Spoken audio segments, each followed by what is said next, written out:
Hello friends, welcome back to PT Gyan knowledge channel. आज का हमारा टॉपिक है बैक्टीरिया एंड वायरस में डिफरेंस क्या है। तो चलिए वीडियो स्टार्ट करते हैं। अगर आपने मेरे चैनल को सब्सक्राइब नहीं किया है तो अभी सब्सक्राइब कर दीजिए। इसी तरह का वीडियो मैं लाता रहता हूं। तो चलिए वीडियो की ओर बढ़ते हैं। तो सबसे पहले हम जान लेते हैं बैक्टीरिया। यह नॉन फ्लोरोकस unicellular and multicellular prokaryotic micro organism है। यह ओमनी में प्रेजेंट होते हैं। यह यूनिकुलर होते हैं। यह प्रोकैरियोटिक होते हैं। इनका साइज 0.5 टू 3.0 माइक्रो एम होता है। यह rod spheral spiral filamentous shape के होते हैं। Bacteria cell wall plasma membrane के थ्रू घिरी होती है। कुछ सेल एनालोब, जिसे कैप्सूल कहते हैं, के द्वारा घिरे होती हैं। एक एक्स्ट्रा सेलुलर क्रोमोसोमल डीएनए, जिसे प्लाज्मिड कहते हैं, सामान्यतः यह प्रोटोप्लाज्म में पाया जाता है। सेल की 70S राइबोसोम और माइसोसोम पाए जाते हैं। कुछ बैक्टीरिया में फ्लैजेला पिलाई एग्जाम्पल उभार पाए जाते हैं। Bacteria gram positive and gram negative and fast होते हैं। यह एब्जॉर्प्शन के थ्रू अपना फूड प्राप्त करते हैं। यह बाइनरी फ्यूजन के थ्रू मल्टीप्लाई करते हैं। रिस्पिरेशन के बेस पर बैक्टीरिया को दो टाइप में बांटा गया है। पहला है एरोबिक और दूसरा है एनारोबिक। वहीं पर अगर हम बैक्टीरिया के रिप्रोडक्शन के बारे में जानें तो यह दो टाइप से पाए जाते हैं। पहला है असेक्सुअल रिप्रोडक्शन। नॉरफेड बैक्टीरिया में फर्टिलाइजेशन नहीं होता, जिसमें जाइगोट का निर्माण नहीं होता है। और दूसरा है binary fusion reproduction.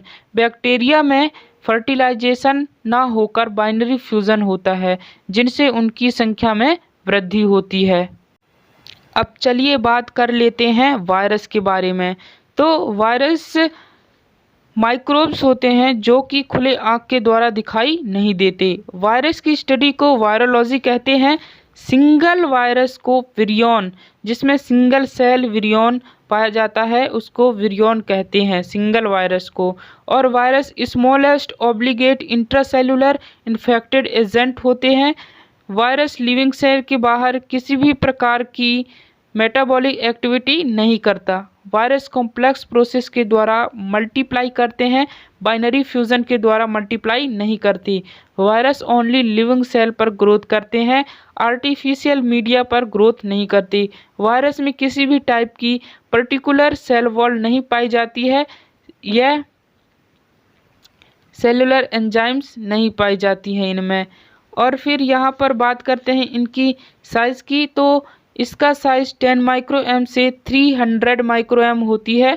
Virus particles को विरियन बोला जाता है। सबसे बड़ा वायरस स्मॉल पॉक्स होता है, जिसका साइज 300 माइक्रो एम होता है। सबसे स्मॉल वायरस पार्वो वायरस होता है।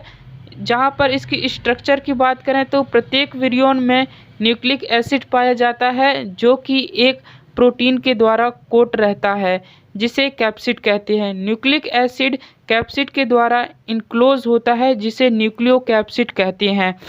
और capsid large number of protein सब यूनिट के द्वारा मिलकर बना होता है, जिन्हें कैप्सोमर कहते हैं। कुछ वायरस में एक इन्वलप भी पाया जाता है, जो कि न्यूक्लिक एसिड को कवर करता है। इन्वलप जो होता है लाइपोप्रोटीन का नेचर का होता है। साइंस की जिस ब्रांच के अंतर्गत वायरस की स्टडी करते हैं उसे वायरोलॉजी कहते हैं। अब इसका शेप कैसा होता है? यह ब्रिक शेप, ब्लूट शेप एंड रोड शेप के होते हैं। सिमेट्री, यह आइकोसेड्रल, हेलिकल और कॉम्प्लेक्स जैसे इनकी सिमेट्री होती है। तो यहाँ पर आप डायग्राम में देख सकते हैं कि आइकोसेड्रल कैसे दिखता है, फिर इन्वलप्ड हेलिकल्स कैसे दिखते हैं, इन्वलप्ड आइकोसेड्रल, फिर हेलिकल, फिर कॉम्प्लेक्स वायरस कैसे दिखते हैं, इस डायग्राम के माध्यम से देखिए। इस प्रकार से हमारा यहाँ पर difference between bacteria and virus का टॉपिक एंड होता है। अगर यह वीडियो आपको पसंद आया हो तो लाइक शेयर ज़रूर करिए, सब्सक्राइब माय चैनल एंड इसी तरह का वीडियो पाते रहिए। Thank you so much.